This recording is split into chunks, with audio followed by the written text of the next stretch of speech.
You are watching Channel Adrian TV. Yo, YouTube, Rumble, Facebook, X. Welcome to another Sunday Service video. On this Sunday Service, I wanted to switch it up and talk about a story. Former NBA player Wesley Matthews talked about how he had to bet on himself. And y'all know on Sunday Service, I like to talk about topics, stuff like this. Like he had to bet on himself to make it to the league. So it was no guarantee. So the message and theme of today is sometimes you just have to believe in yourself and just bet on yourself, because if you don't, nobody will. But let's get into the video. My second year. I signed in Portland right after. So after my rookie year with the playoffs, I thought I was going to go back to Utah. Portland came in. 5-year deal. I read that. Damn. 5-year deal. Appreciate you, Portland. Yeah. You fuck with Portland. Forever. Forever. Straight off the rookie 5-year deal off the rookie. So it was so crazy. Like, that's a whirlwind, bro. what? You go from undrafted. I was the lowest paid player in the NBA my first year. And then my next year, I was making more than Blake and Steph and all them. That is the prime example of keeping your head down and doing what you need to do.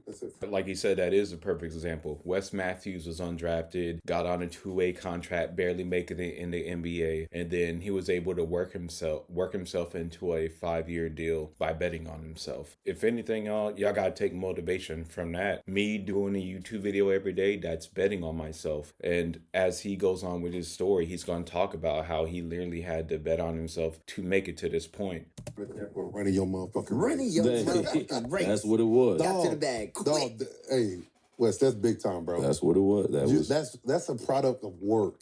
No, literally. Yeah. You kept your head down. If you were fucking the lowest paid, then you got a 5-year deal after your first 5-year deal after my first year. How do you not get comfortable, though? Because I feel like you put in all this work and you played 17 years. Have you even sat here and thought about that? What you even did? I mean, sometimes it's like I try not. I mean, it is what it is. Yeah. Like I'm grateful for it, and I feel like I should probably reflect a little bit more. But it's still just work, you know. Yeah. It's still just work. But like to not get complacent, because honestly, it was almost a blessing where I went, because Nick Batum was there, so he was there 3, and he was young. And he was their draft pick, and Nick could hoop. And then they had B. Roy still there. All right.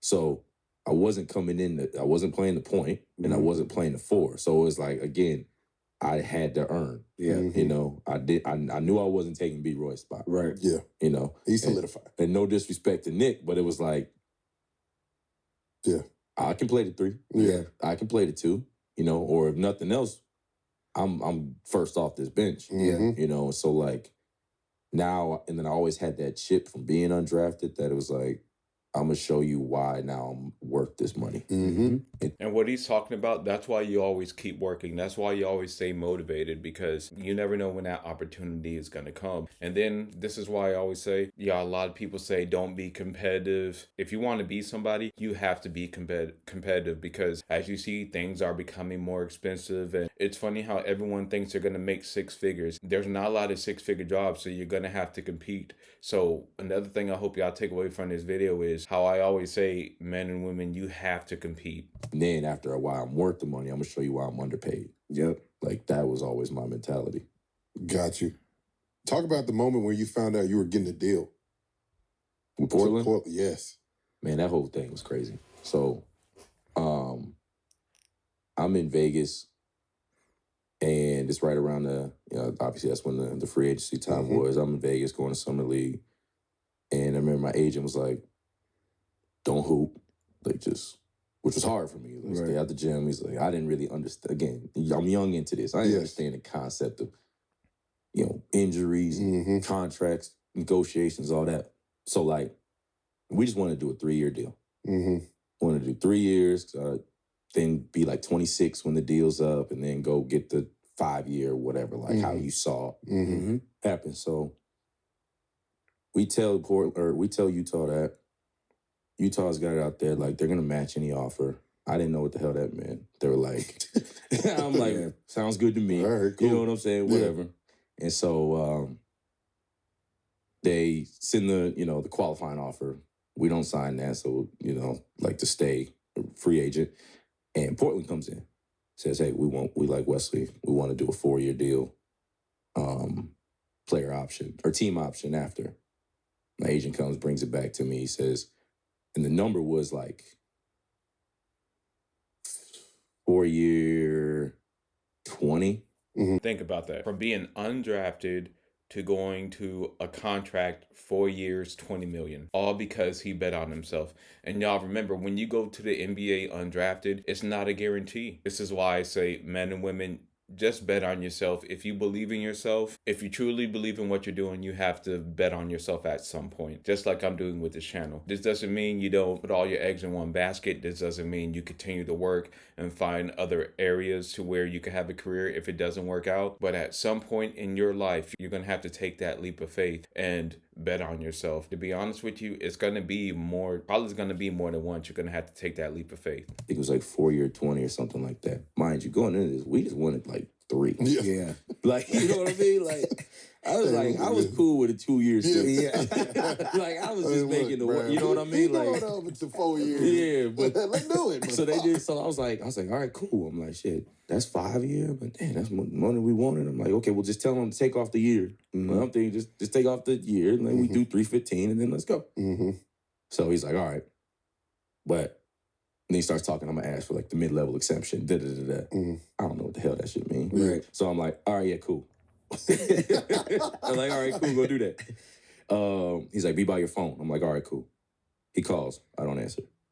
Not doing anything at the casino. Yeah. Calls, don't answer. See it, call him back.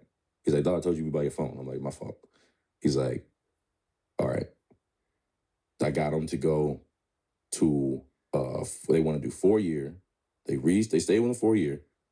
They want to up it, like the money a little bit.